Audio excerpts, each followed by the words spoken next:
गोजोन फुंबिलि times of Bodoland नायगिरि नोंथांमोनसिम मोनसे गोदान भिडिअ लानानै फैबावबाय। आसा खालामो नोंथांमोना बे भिडिअखौ जोबजासिम नायलांगोन होनना। दिनैनि बयनिख्रुइ गिबिसिन खौराङाव दं जोंहा बिटिआरआव सोलिदों हिजरा सोदोबनि राजखान्थि। हिजरा सोदोबखौ बाहायनानै दोलोनिफ्राय एरख'जाबाय सासे लाइमोन बिपिएफनि नेहाथारि प्रहलाद ब्रह्म बिथाङा। थांनाय 10 फेब्रुआरि अक्ट'खालि 20थि बिटिसि गोरोबथा सान फालिनायाव बे प्रहलाद ब्रह्म बिथाङा हिजरा सोदोबखौ लानानै माखासे गेदेमा सुबुंफोरखौ गाज्रियै राव बाहायदोंमोन।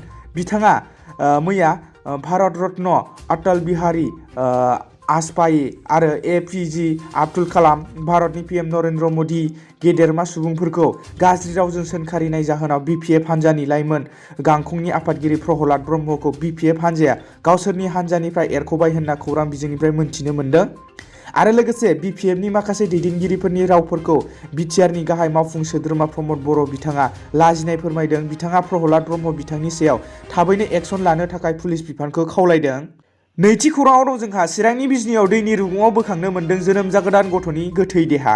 चिरांनि बिजनियाव सासे जोनोम जागोदान गथ'नि गोथै देहा बोखांनो मोननाय बिखा खामथाव जाथाया ओनसोलनाङैनो सोमोनांथाव थासारि सोमजिहोदों। बिजनि महकुमानि सिङाव थानाय 2 नं भालाथल दुनाली दैनि रुगुङाव बृहस्पतिबारखालि गारनानै दोननाय थासारियाव बोखांनो मोन्दों जोनोम जागोदान गोरलै गथ'। जाथायनि बागै जायगानि सुबुंफ्रा फोरमायनाय बायदिब्ला दैनि रुगुङाव बालाबारियाव नुसनहैदोंमोन जिउ गैयै गोरलै गथ'नि देहाखौ। नाथाय रावबो गैयै थासारियाव सिनाय मोनै सुबुङा गथ'नि जिउ गैयै देहाखौ दुनाली दैनि रुगुङाव बालाजों फबना दोनो। खास्रि बिस्रि बे दुखुनांथाव खौरांखौ मोननानै बिजनि पुलिसा जाथाय थावनियाव नुजाथिहैना गोरलै गथ'नि गोथै देहाखौ बोखाङो। जिउ गैयै गोरलै गथ'आ हौवासामोन होनना मिथिहोदों बिजनि पुलिसा। थामथि खौराङाव दं जोंहा आसामाव गासै 17,500 फोरोंगिरिफोरखौ थिसननो लामा लानाय जाबाय। आसामाव गासै सा 17,500 फोरोंगिरिफोरखौ इडुकेसन डिपार्टमेन्टनि हास्थायनाय बायदि 15 फेब्रुआरिनि गेजेरावनो बांसिन अनजिमा मोननाय बिजाथिफोरखौ सायख'नायनि गेजेरजों थिसननाय जागोन। बे 17,500 सा गोदान फोरोंगिरिफोरनि गेजेराव गासै 9,000 सा फोरोंगिरिफोरखौ गुदि फरायसालि आरो गेजेर फरायसालिफोराव थिसननाय जागोन। गासै 6,300 फोरोंगिरिफोरखौ गोजौ फरायसालि आरो गासै 2,200 सा फोरोंगिरिफोरखौ गोजौसिन फरायसालियाव थिसननाय जागोन। इडुकेसन डिपार्टमेन्टआ बिनि सायावनो एडभार्टाइजमेन्टबो होखानाय जाबाय। डिपार्टमेन्टआ गोजौसिन फरायसालिफोराव थिसननांगौनि फारिलाइखौ जुनियायै हगारथ'नाय जाबाय आरो जोबथा फारिलाइखौ फैगौ हाप्तानि गेजेरावनो हगारनाय जागोन। गोजौ फरायसालिनि थिसननांगौनि फारिलाइखौबो जुनियायै हगारथ'नाय जाबाय आरो माखासे फारिखौ जोबथा फारिलाइ ओंखारनायनि सिगांनो हगारनाय जागोन। सर्सनिफ्राय मिथिनाय बायदिब्ला थांनाय समाव जाथाय जालांनाय माखासे बिजाथिफोरा नंखाय टेटनि सार्टिफिकेट होनायनि थाखाय इडुकेसन डिपार्टमेन्टआ एबाराव गोरासिन लामाजों मोजाङै आनजाद नायनायबो जागोन होनना बुंथिदों आसामनि इडुकेसन मिनिस्टार डक्टर रनज पेगु बिथाङा। ब्रैथि खौराङाव दं जोंहा जेरैखिजाया बर' हारिखौ अपमान खालामग्रा प्रहलाद ब्रह्मखौ जेरै हायो आयेननि गासै दफाफोरखौनो जाबसिनजोबनानै बिथांखौ साजा होनो नांगौ। थांनाय 10 फेब्रुआरि खालि बिटिसि एकर्ड डेआव प्रमिला रानी बिथाङा बिटिआरनि गाहाय मावफुं सोद्रोमा प्रमद बर' बिथांखौ मुंख्लंफोरनो बिबार बावनो समाया होननाया मिनिजाथाव। बिनि सायाव प्रमिला रानीया थाबैनो निमाहा बिनो नांगौ। हाग्रामा महिलारि बिथाङा जायै जायै जाब्रेनानै मोनजायैयाव दिखार जाना खुगाखौ बाहायलाबायना बुंनाय बायदि बिटिआर गोरोबथा खालामनायनि गेजेरजों बर'फोरखौ फोजोबस्रांनायनि लामायाव लांबाय होनना बुंदों। बबे बिथिंजों फोजोबस्रांनायनि लामायाव लांनायखौ नुहुरखो बेखौ हाग्रामा महिलारिया थाबैनो फिननाय होनांगौ। बिटिआरनि बायजोआव थानाय बर' सुबुंफोरखौ दिनै बिटिआर गोरोबथानि गेजेरजों हां होनो हादों।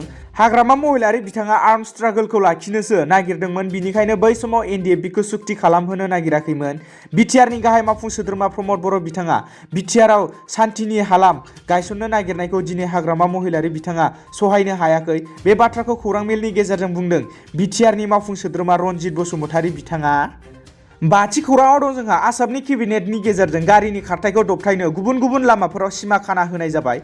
आसाम केबिनेटनि गेजेरजों गारिनि खारथिखौ गुबुन गुबुन लामाफोराव खमायनांगौनि थाखाय जोबथा सिमा खाना होनाय जाबाय आरो बेखौ रायजो राजानिफ्राय माखासे बोसोन थामहिनबा बिथांमोननि माखासे भिउखौ नायनायनि गेजेरजों मावफुंनाय जागोन। आसामनि गिबि मन्थ्रि डक्टर हिमन्त बिश्व शर्मा बिथाङा बे केबिनेट मिटिंआव मासि लायो आरो मिटिं जोबखांनायनि उनाव केबिनेट मिनिस्टार केशव महन्त बिथाङा खौराङाव फोरमायोदि आसामाव गोबां सुबुंफोरा गारिनि बांद्राय खारथायनि जाउनाव एबा बांद्राय खारथायनि सिमा गैयैनि जाउनाव गाव गावनि जिउखौ खोमाना लानो गोनां जायो। जों मिरु सरकार आरो गुबुन हादरसानि गारिनि खारथायखौ दबथायनो खाना दोननाय आयेनखौ नायबिजिरबाय। आरो जों आसामनि सिङाव थानाय गुबुन गुबुन लामाफोराव गारिनि खारथायनि थाखाय खारथिनि जोबथा सिमाखौबो थियारि खालामखाबाय। रायजो राजाफोरा बे थांखिनि सायाव 15 साननि गेजेराव गाव गावनि मोन्दांथिखौ बुंहरथारनांगोन। सरकारा रायजो राजाफोरनि माखासे बोसोनजोंसो जोबथा थिरांथा लानाय जागोन।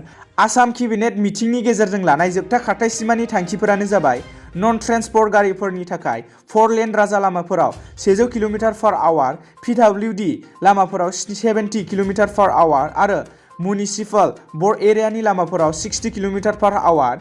ट्रेन्सपर्ट गारिफोरनि थाखाय 4 लेन राजा लामाफोराव 80 किल'मिटार/आवार, पिडब्लिउडि लामाफोराव 60 किल'मिटार/आवार आरो म्युनिसिपाल बर्ड एरियानि लामाफोराव 50 किल'मिटार/आवार।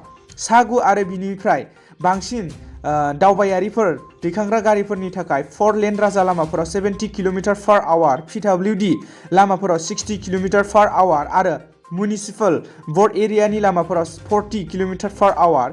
मुवा बेसाद दिखांग्रा गारिफोरनि थाखाय 4 लेन राजा लामाफोराव 60 किल'मिटार/आवार, पिडब्लिउडि लामाफोराव 50 किल'मिटार/आवार आरो म्युनिसिपाल बर्ड एरियानि लामाफोराव 40 किल'मिटार/आवार। साखा खबनै गारिफोरनि थाखाय राजा लामाफोराव 60 किल'मिटार/आवार, पिडब्लिउडि लामाफोराव 50 किल'मिटार/आवार आरो म्युनिसिपाल एरियानि लामाफोराव 50 किल'मिटार/आवार।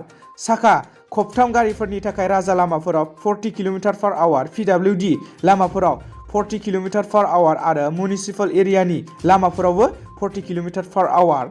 बेफोरबायदि खारथायनि जोबथा सिमानि गेजेरजों ट्रेफिकनि जेंनायाबो खमायगोन आरो हरखाब जाब्रबथाय जानायाबो खमायगोन होनना आसाम केबिनेटनि गेजेरजों बुंथिनानै होयो। 6थि खौराङाव दं जोंहा क'क्राझार जिल्ला बेंगिरिनि बिबानखौ दासान्दि सामलायबाय थानाय जिल्ला बेंगिरि बर्नाली देखिया सुबुंफोरनो सिबिथाय होनायजों लोगोसे गावनि नाजानायजों जिउआव गुबुन मोनसे जाफुंसारनो हाबावदों। मोनथि मोननाय बायदिब्ला क'क्राझार जिल्लानि बेंगिरि बर्नाली देखिया गलमार्क प्रजेक्टआव सनानि बान्थानि थाखाय सायख'जायो। भारत सरकारनि आवथायाव एक्सिलेन्स इन गभर्नमेन्ट प्रसेस रि इन्जिनियारिं फर डिजिटेल ट्रेन्सफरमेशन केटेगरि 1 नि सिङाव बे प्रजेक्टनि थाखाय जिल्ला बेंगिरि बर्नाली देखाखौ बे माननि बान्थायाव सायख'नाय जायो। बिथांनि बान्थानि थाखाय सायख'नायखौ बिटिआरनि गाहाय मावफुं सोद्रोमा प्रमद बर' बिथाङा गोजोननाय फोरमायनानै हामलायथि बावहरदों। दिनैनि गोथार फुंबिलिनि खौरां फोसावनाया एसेनोसै। गोजोन्थों।